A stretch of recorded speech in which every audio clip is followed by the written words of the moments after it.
My son's wedding. They seated me in the service area. Welcome to our channel, where real stories come to life. Today's story will take you on an emotional journey of a mother who paid for her son's entire wedding, only to find herself seated in the service area, watching the celebration through a partition. What would you do if the child you raised for 28 years treated you as an afterthought on the most important day of their life? Would you smile and stay quiet, or would you finally stand up for yourself? This is a story about invisible sacrifices, painful betrayals, and ultimately, the courage to reclaim your place at the table of your own life. It's about discovering that family isn't always defined by blood, but by those who truly see you. If you've ever felt overlooked or taken for granted by those closest to you, this story might just give you the courage to make a change. So grab a cup of tea, settle in, and don't forget to subscribe if this resonates with you. Where in the world are you watching from? Let us know in the comments below. She seated me by the service area. That's where I watched my son get married through a half-open partition, behind a display of shrimp cocktail. I paid for the wedding. Every flower, every chair, but when the music started and the toasts began, I wasn't part of it. Not really. I smiled, stayed quiet, and after the last bite of cake, I made a decision that would change everything. There was no place card, no warm greeting, just a folding chair with a crisp linen napkin draped over the seat. That was my place, tucked away in the service area adjacent to the main reception, between a station of appetizers and a cart with champagne flutes. I stood there for a few seconds, blinking hard, trying to make sense of it. The service staff moved efficiently around me, arranging trays of hors d'oeuvres.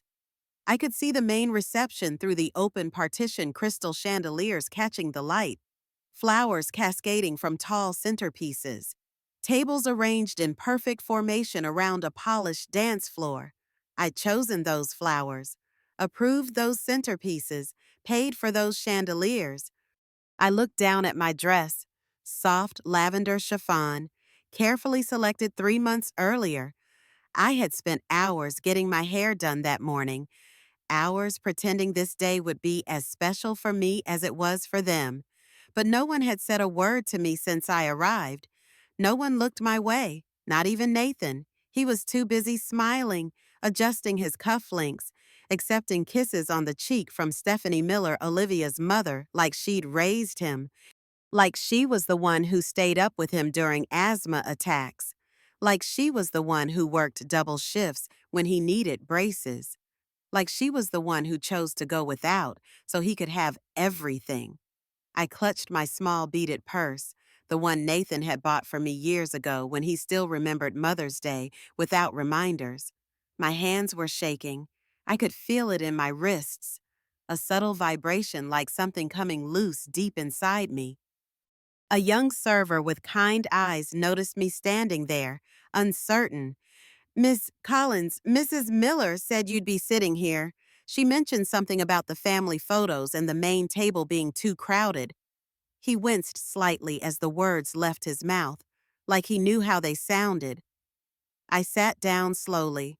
The chair was sturdy at least, not one of the cheap metal ones they sometimes keep for overflow. The tablecloth beneath my fingertips was the same fine linen as in the main reception. Small mercies, I supposed. The worst part, I didn't say anything. Not one word. Because it was his day. Because I told myself, don't ruin this for him. Don't be that mother. Because I had paid for it all and still believed that meant something. I pulled out the program I'd been handed at the church. Elegant script on cream cardstock. Nathan Collins and Olivia Miller united in marriage. Her parents' names prominently displayed. No mention of me anywhere, not even a small Nathan, son of Ellen Collins. I was just the checkbook, the shadow in the service area, the woman no one wanted in the photos. The music started. I caught glimpses of the reception through the partition. I could see Nathan and Olivia having their first dance under a canopy of twinkling lights, lights I had approved from 3 different samples. He didn't look my way once. I pressed my napkin to my lips, pretending to dab at nothing. My eyes burned. I told myself it was the floral arrangements, not the betrayal. But it was, God, it was. And somewhere inside me, something cracked quietly, like ice on a spring lake. You don't notice until the whole thing gives way. The toast started while I was still trying to make peace with my location. Someone had dimmed the lights in the reception hall. I could see the glow of candles on the tables and the shimmer of sequins on Olivia's reception dress. Richard Miller took the microphone first. His voice boomed through the room like he was born to command attention. To our daughter Olivia and her wonderful new husband, Nathan. Cheers erupted. I took a step back, closer to the wall. A server brushed past me with a tray of empty glasses, murmuring an apology I barely heard. When Olivia was little, Richard continued, she told us she wanted a fairy tale, a prince, a beautiful castle, and a happily ever after. Well, sweetheart, today you got it. More applause. My breath caught. He wasn't there when Nathan was small. He never witnessed the nights I sat up with my son's fever, racing to the emergency room at 2 a.m. when his asthma wouldn't ease. He never saw me carefully budget every paycheck to make sure Nathan had what he needed for school. But today, somehow, they were rewriting the story, and I was being edited out. Stephanie took the microphone next. Her voice was practiced, every word calculated for maximum emotional effect. We're so grateful to be joined today by everyone who loves Nathan and Olivia. And to welcome Nathan into our family, he's already like a son to us. Another cheer, like a son to them. Not a word about the woman who raised him. Not a single acknowledgement. No, thank you, Ellen, for raising such a wonderful man. No, this day wouldn't be possible without her sacrifice and love. Nothing. I bit the inside of my cheek so hard I tasted copper. Then came Nathan's speech. My son stepped up to the microphone, handsome in his tailored suit that I had helped pay for. I had held him minutes after his birth, taught him to read, cheered at every soccer game and spelling bee.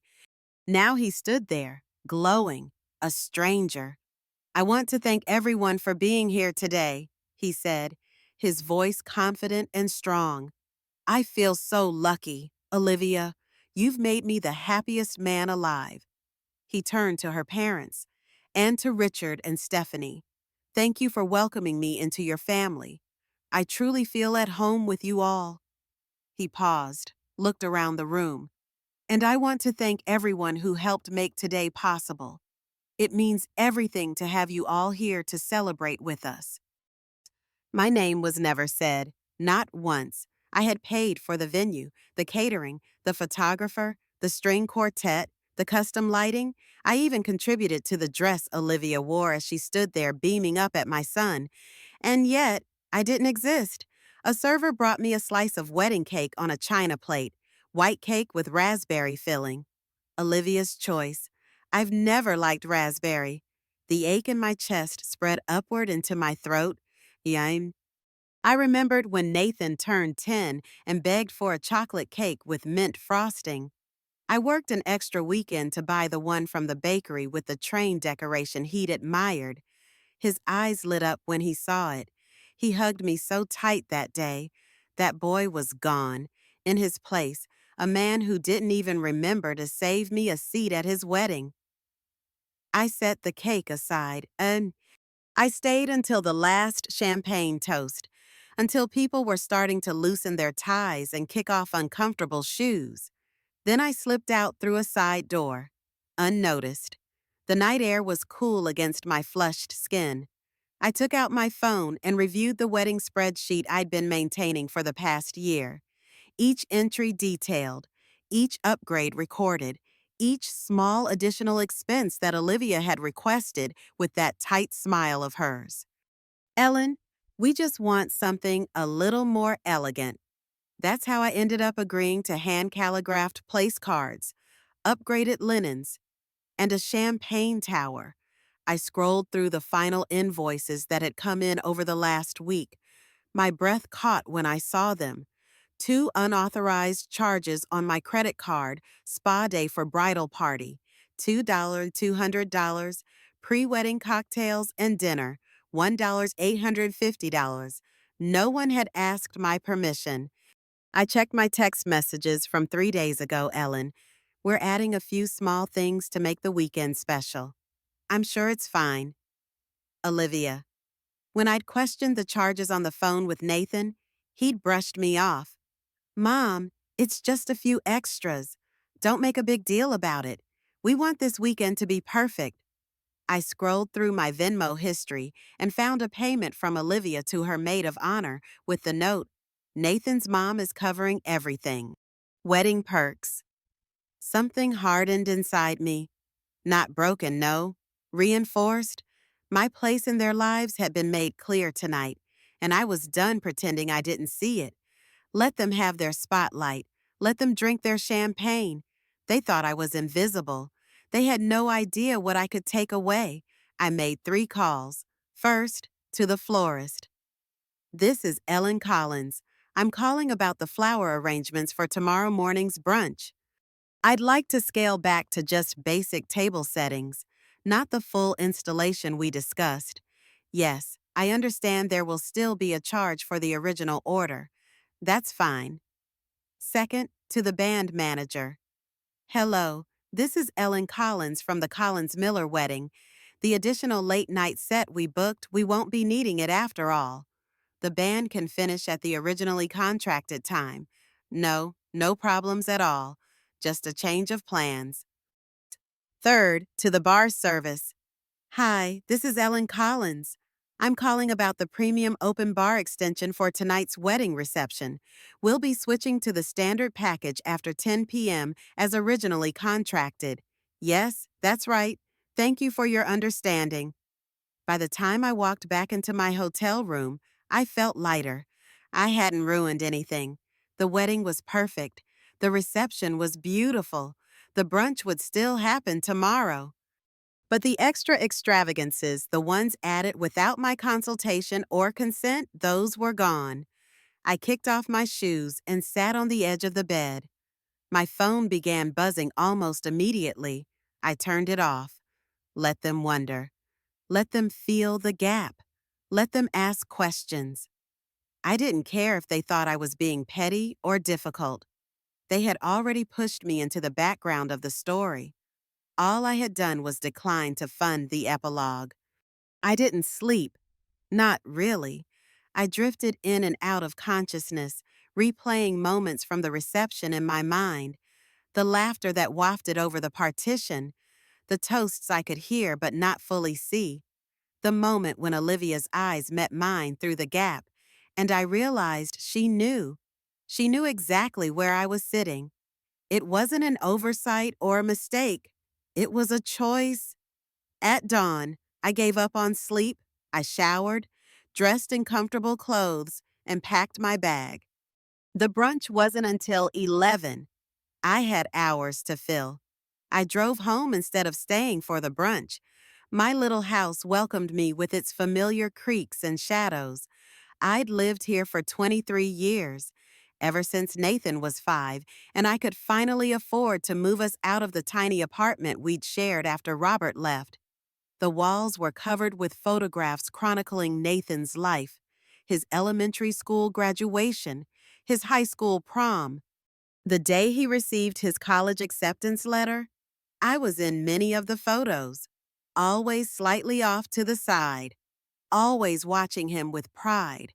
I wandered into my bedroom and opened the bottom drawer of my dresser. Beneath stacks of winter sweaters lay a small red folder, its edges worn with age. I hadn't looked inside for years. I'd almost forgotten it existed. The folder contained papers from my divorce from Robert, Nathan's father, legal documents, custody arrangements which Robert never contested. He was too eager to start his new life without us. and a few personal items I'd never been able to discard. At the bottom of the stack was an envelope, yellowed with age. The postmark was from Phoenix, dated 15 years ago. Robert's handwriting on the front, Ellen, please read important. I'd received it 3 weeks after learning of Robert's death from a heart attack. I hadn't opened it then. The wound of his abandonment had scarred over, and I didn't want to reopen it. But now, something compelled me to slide my finger under the flap. Ellen, I know you never wanted to hear from me again, but I need to tell you something that I've carried for too long. You deserve the truth, though it may hurt. Nathan isn't biologically yours or mine. When we first got together, I was briefly involved with a woman named Jessica. She got pregnant but didn't want the baby. When Nathan was born, she left him with me and disappeared. I couldn't bear to give him up, so I lied to you. I told you he was mine from a previous relationship, and you, with your enormous heart, accepted him as our own. I've lived with this lie for too long. I'm not asking for forgiveness. I just thought you should know the truth about the son you've raised so beautifully. Robert, I stared at the letter, the words swimming before my eyes. Nathan, my Nathan wasn't biologically related to me at all. Not my blood, not my DNA. A child left on a doorstep, taken in by a man who couldn't commit, and then raised by a woman who never knew the truth. But instead of feeling betrayed, I felt a strange sense of vindication wash over me. I had chosen Nathan. Every bedtime story, every parent-teacher conference, every Christmas morning, those were choices I made out of love, not biological obligation. And still, at his wedding, I was the one pushed aside, the one deemed unworthy of acknowledgement. I placed the letter on my bedside table and checked my phone. 23 missed calls, voicemails from Nathan, from Olivia, from Stephanie Miller, text messages asking where I was, why the brunch flowers were so basic, why the band had packed up at midnight. I didn't respond to any of them. Instead, I opened my social media account and composed a simple post. Today, I was reminded that family isn't always about blood or obligation. Sometimes it's about who sees you, values you, and makes space for you at their table. Choose wisely who you give your heart to. I attached a photo not of the wedding, not of Nathan, but of the view from my backyard, the rose bushes I'd planted when I finally had time for a hobby after Nathan left for college, roses that bloomed whether anyone appreciated them or not. Then I turned off my phone again and made myself a proper breakfast. For the first time in months, I ate what I wanted, not what would please someone else. The silence in the house didn't feel empty anymore. It felt honest. Ellen, are you home? The knocking came again, more insistent this time. I recognized Diane's voice. My sister had flown in for the wedding, staying at a hotel near the venue. I hadn't seen her at the reception. She'd been seated at a table near the dance floor. I opened the door.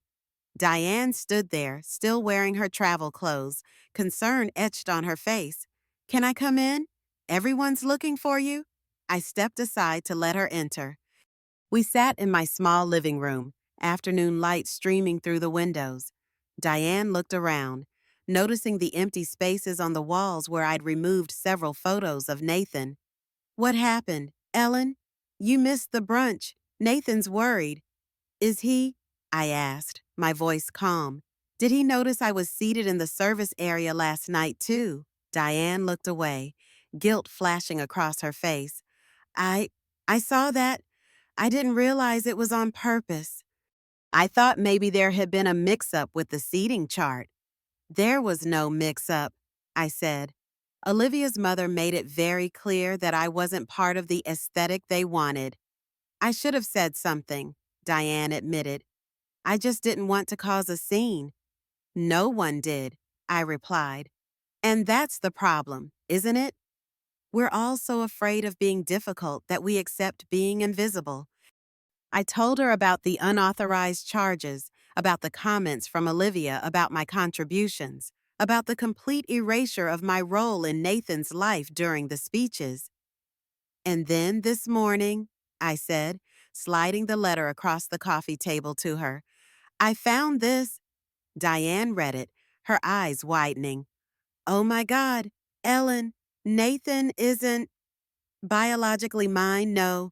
But I raised him. I loved him. I was his mother in every way that matters.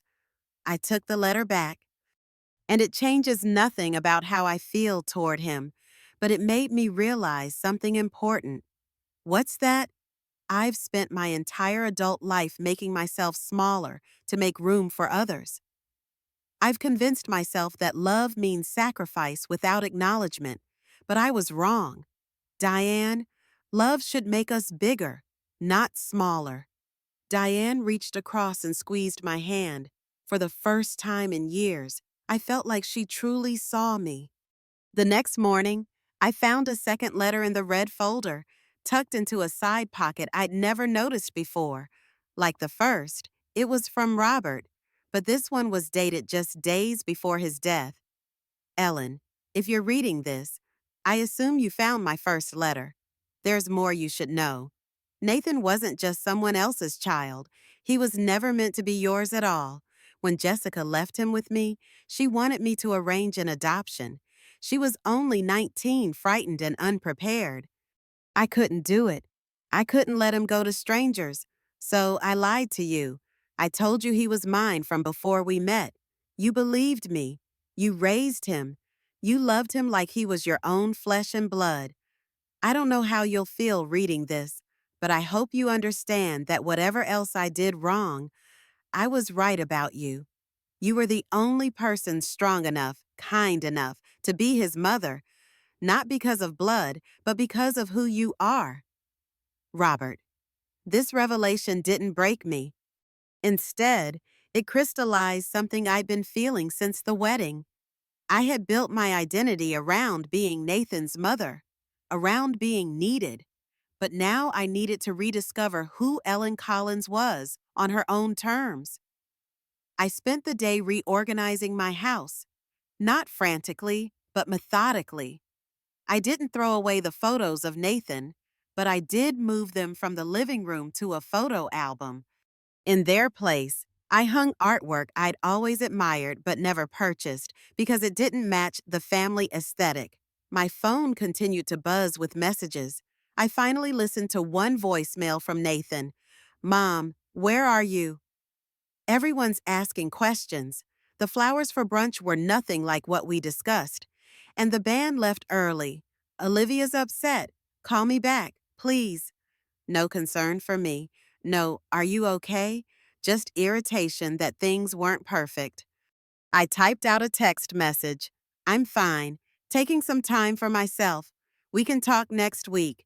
Then I made a list of people I wanted to reconnect with. Jenna, my friend from nursing school who still worked at the same hospital.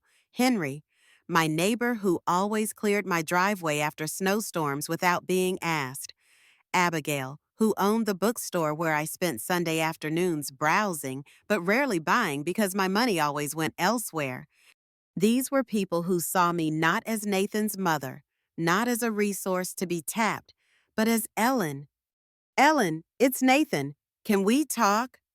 He stood on my doorstep a week after the wedding, looking less like the confident groom and more like a confused young man.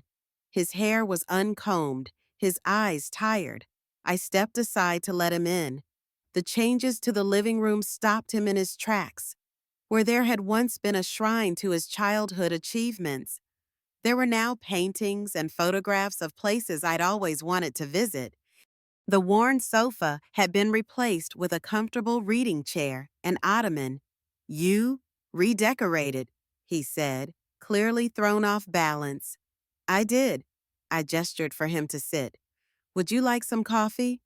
He nodded, looking around as if he'd entered a stranger's house. In some ways, he had. The mother he knew, the one who put everyone else first, was gone. I brought 2 mugs of coffee and sat across from him, waiting. Mom, I don't understand what happened, he finally said. First, you disappeared from the brunch. Then you canceled things we'd planned for the wedding weekend.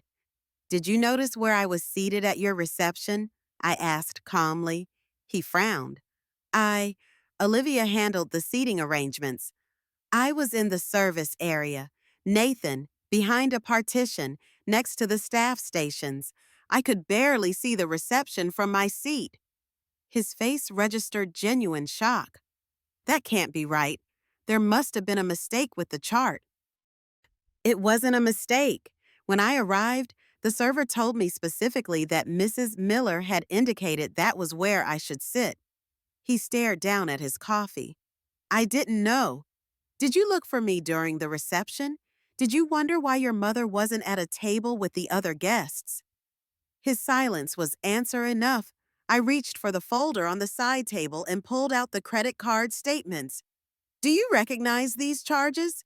He glanced at them. The spa day and the rehearsal dinner add-ons. Yeah, Olivia mentioned you'd approve those. I never approved them. Nathan, no one asked me. She simply used my card. He had the grace to look embarrassed. I'm sorry. We should have checked with you first. Yes, you should have. I set the statements aside.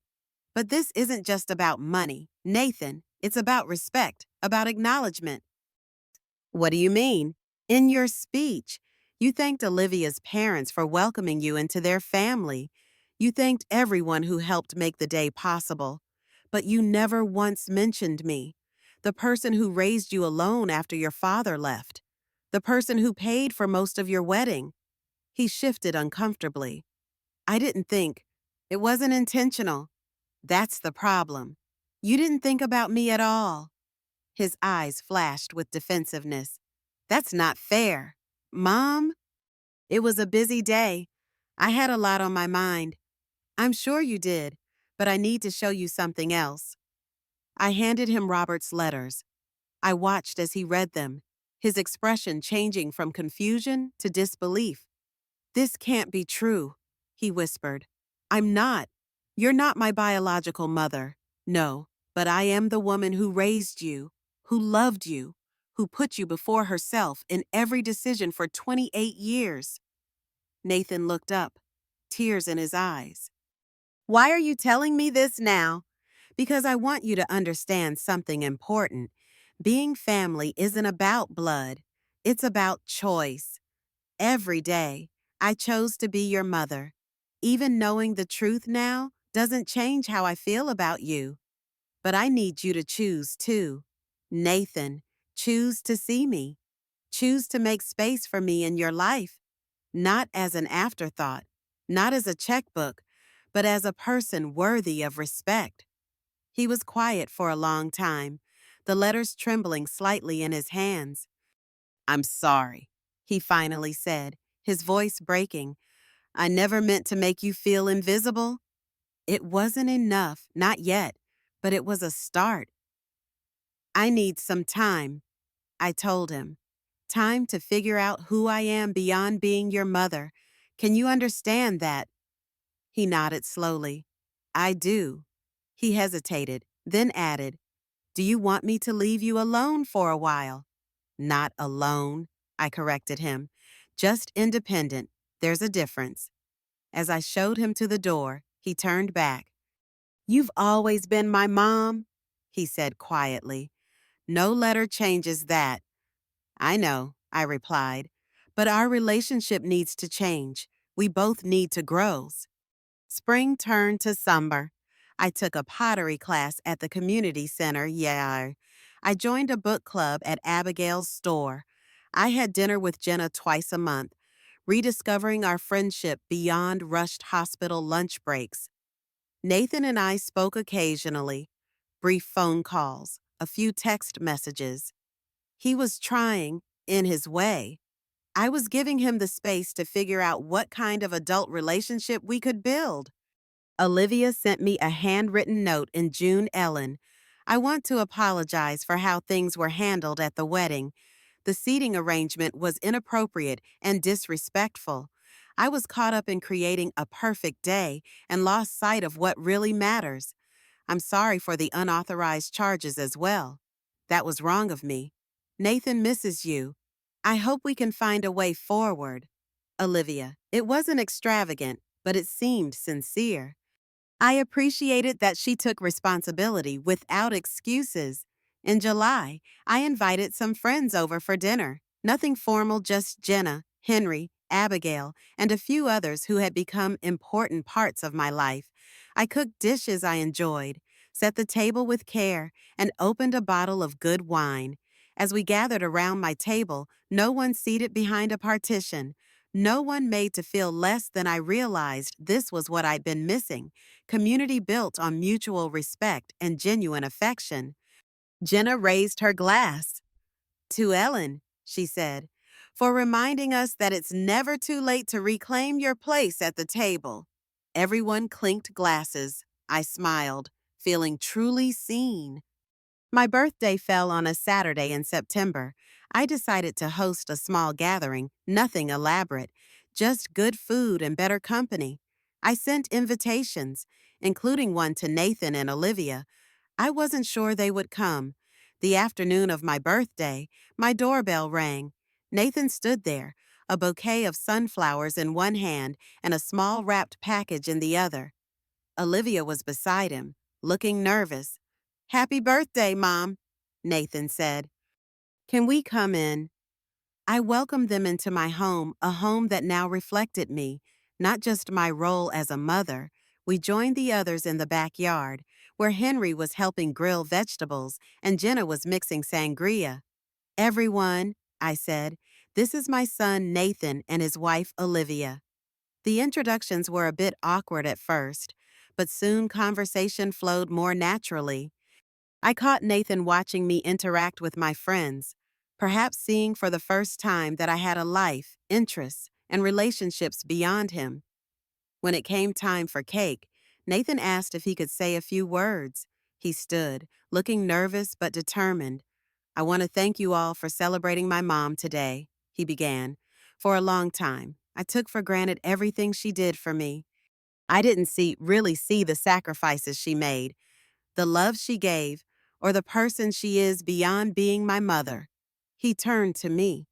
"Mom, I'm sorry for not ensuring you had a place of honor at my wedding. I'm sorry for the times I've been thoughtless or selfish. You deserve better." He raised his glass. "To my mother, Ellen Collins, the strongest, most generous person I know. Thank you for teaching me that love means making space for each other to grow." Tears pricked my eyes, but they weren't tears of hurt this time. They were acknowledgement of a truth long overlooked. I mattered, not just as Nathan's mother, but as Ellen, after cake. Nathan handed me the small package. Inside was a framed photograph I'd never seen before, a candid shot from his wedding day, taken during the ceremony.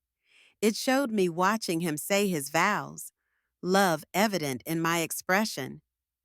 "The photographer caught this," he explained. "It's my favorite picture from that day because it shows what really matters, not the flowers or the venue, but the love that got us there." It was a lovely sentiment, but what meant more was that he'd seen me, truly seen me, perhaps for the first time. Later, as guests began to leave, Nathan and Olivia lingered. "We'd like to invite you to dinner next weekend," Olivia said. "At our place, just the three of us." I considered this olive branch. "I'd like that," I said. "But I have one condition." They both looked at me expectantly. "I get to choose my own seat at the table." Nathan laughed, a genuine sound that reminded me of the little boy who once ran through sprinklers in our backyard. "Deal," he said. "The best seat in the house is yours." As they left, I felt something settle inside me, not forgiveness exactly, but possibility. The possibility of a relationship built on mutual respect rather than obligation. The possibility of being both Nathan's mother and Ellen in my own right. I rejoined my friends in the backyard. The evening air was soft with early autumn. Fairy lights twinkled in the trees. and conversation hummed around me. I took my seat not in the background, not out of sight, but at the head of my own table. "Another toast," called Abigail, raising her glass. "To Ellen, who taught us all that it's never too late to reclaim your place in your own story." "To Ellen," they echoed. And I raised my glass as well, to new beginnings, to chosen family, to finally being seen. And that's how Ellen finally found her voice and her place, not behind a partition, not as an afterthought, but at the head of her own table, surrounded by people who truly valued her presence. Sometimes the deepest wounds come from those we love the most. But Ellen's journey reminds us that it's never too late to set boundaries, to demand respect, and to rebuild your life on your own terms. What would you have done in Ellen's position? Would you have stayed quiet in that service area? Or would you have spoken up sooner? Have you ever had to reclaim your place in a relationship that took you for granted? Share your thoughts and your own stories in the comments below. Your experiences might be exactly what someone else needs to hear today. If this story resonated with you, please hit that like button and subscribe to our channel for more powerful real-life stories that will move, inspire, and perhaps even change how you see your own relationships. And remember, you deserve a seat at the table. Always. Thank you for watching, and we'll see you in the next story.